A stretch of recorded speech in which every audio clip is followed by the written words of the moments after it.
Ada bunyi motor. Kita berjumpa lagi untuk episod yang seterusnya, itu episod 6 bagi siri bercakap dengan jin. Episod 6 ni bertajuk Melihat Jembalang Tanah. Pada suatu hari, Datuk mengajak saya ke rumah kawannya. Mau ikut aku ke rumah Anjang Dolah, kata Datuk. Permintaan Datuk tu tidak dapat saya tolak. Dengan rasa kecewa, saya pun meninggalkan kumpulan kawan-kawan saya yang sedang bermain galah panjang di depan rumah Datuk. Apa hal tu?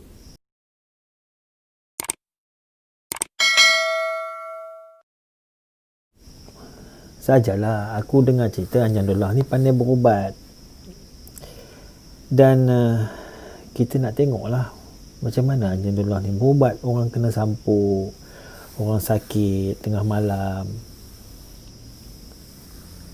Kalau boleh, aku nak belajar sikit daripada Anjang Dolah. Belajar buat apa? Datuk tersenyum dan terus berkata, belajar untuk tahu apa salahnya. Tidak merugikan apa-apa kepada diri kita. Setelah mendengar cakapnya itu, saya pun tidak mengeluarkan sebarang persoalan dan tidak mengeluarkan sebarang pertanyaan lanjut. Berjalanlah saya dengan Datuk pada petang itu menuju ke kampung Gelung Gajah yang jaraknya lebih kurang 2-3 batu dari kampung Datuk.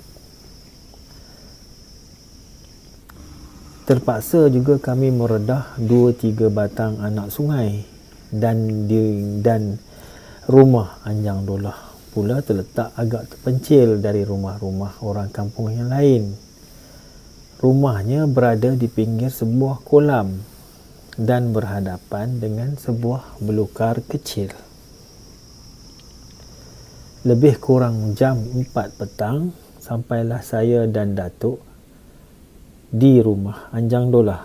Kami dipersilakan naik. Datuk terus menyatakan bahawa kedatangannya ialah untuk melihat bagaimana Anjang Dolah berubat. Apa salahnya balas Anjang Dolah? Bangga Anjang Dolah bila ada orang datang nak tengok dia berubat. Anjang Dolah pun mempersilakan saya dan Datuk masuk ke dalam sebuah bilik kecil. Di dalam bilik itu penuh dengan barang-barang perubatan seperti kemian hantu, buah limau, buah kelapa dan tempat membakar kemian. Di tepi bilik terdapat sebuah katil dengan tilam dan bantal bersarung kain hitam. Bantal dan tilam itu sudah buruk pena nampaknya. Bila saya menghampirinya, hidung saya tidak tertahan mencium bau hapak dari bantal dan tilam itu. Bila saya mahu membuka kain tilam yang menutup katil itu, saya ditahan oleh Anjang Dolah. Jangan! Suara Anjang Dolah keras. Saya duduk kembali.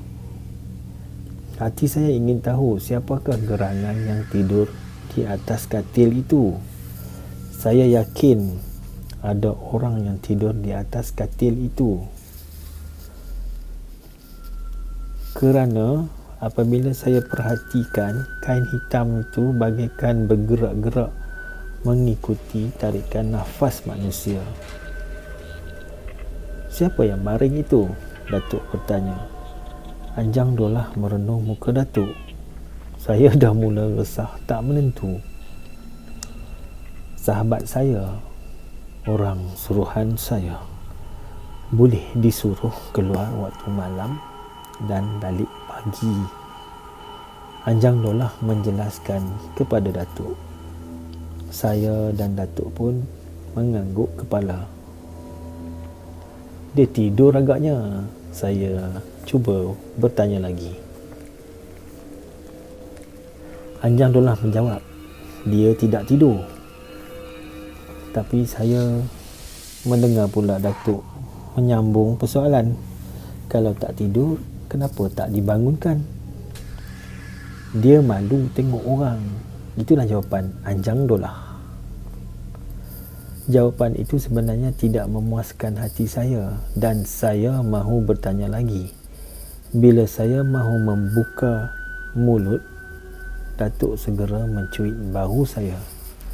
Fahamlah saya bahawa Datuk tidak mahu saya menyoal lebih lanjut tentang apa yang berada di atas katil itu. Anjang Dollah meninggalkan kami di dalam bilik. Ada orang datang ke rumahnya. Sepeninggalan Anjang Dollah itu, bulu roma saya mula berdiri. Rasa takut datang ke dalam hati saya. Kalau tidak ada Datuk di samping, pasti tempat itu saya sudah tinggalkan. Anjang Dollah datang. Dia minta kami duduk di ruang tengah rumah. Di ruang tengah rumah itu terdapat seorang perempuan muda duduk bersila di atas lantai. Perempuan muda itu datang ke rumah Anjang Dollah kerana mahu meminta tolong mengubati adiknya yang menjerit dan meraung tidak tentu arah seperti orang gila. Adik saya kena buatan orang, Pak Anjang, kata perempuan itu dengan muka yang agak muram. Dia terpaksa diikat dengan tali di tiang rumah. Tambah perempuan itu lagi. Anjang Dollah menggigit bibir dan melagakan gigi beberapa kali. Tanpa bercakap sepatah pun, Anjang Dollah terus ke dapur. Datang semula ke ruang tengah dengan mangkuk putih yang penuh dengan air. Mari masuk ke bilik saya. Anjang Dollah menjemput perempuan, Datuk dan saya. Kami berempat telah berada di dalam bilik itu. Anjang Dollah bersila di depan katil. Matanya merenung air yang di dalam mangkuk putih tadi, sambil mulutnya membaca sesuatu. Entah apa yang dibacanya, saya tidak tahu. Dia menoleh ke belakang dan merenung perempuan muda seraya berkata, "Kau balik dulu." Bila perempuan itu sampai dekat muka pintu, Anjang Dollah memanggilnya kembali dan menyuruh perempuan itu duduk di depannya. Perempuan itu akur dengan perintah itu. Anjang Dollah terus membaca sesuatu. Lebih kurang 10 minit Anjang Dollah berbuat begitu. Mukanya bertukar menjadi hitam, matanya menjadi hijau. Separuh anggota badannya menggeletar macam orang kesejukan. Lama juga Anjang Dollah jadi begitu. Hati saya Tuhan saja yang tahu betapa takutnya saya ketika itu. Bila wajahnya berubah seperti sedia kala, barulah Anjang Dollah bersuara. Tapi suaranya bertukar menjadi parau. "Siapa nama adik kau?" tanya Anjang Dollah pada perempuan itu. "Aisyah." "Berapa umurnya?" 19 tahun. "Siapa nama awaknya?" "Hamidah." Selesai sahaja Anjang Dollah menyoal dan menerima jawapan dari perempuan itu, dia segera bangun dan terus rapat ke katil. Berdiri di situ agak lama juga sambil tangan kanannya memegang pangkal dagunya.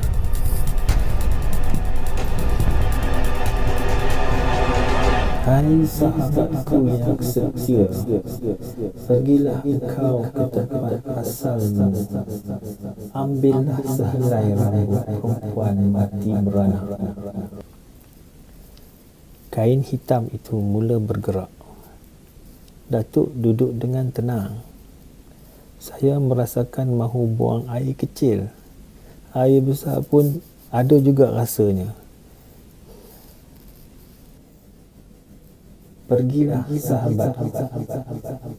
Dengan tiba-tiba kain hitam itu terjatuh di atas lantai. Apa yang saya lihat di atas katil itu adalah bantal dan tilam bergerak sendiri. Tilam bagaikan digulung oleh orang. Dia dah pergi, kata Anjang Dollah kepada Datuk. Datuk pun mengangguk kepalanya.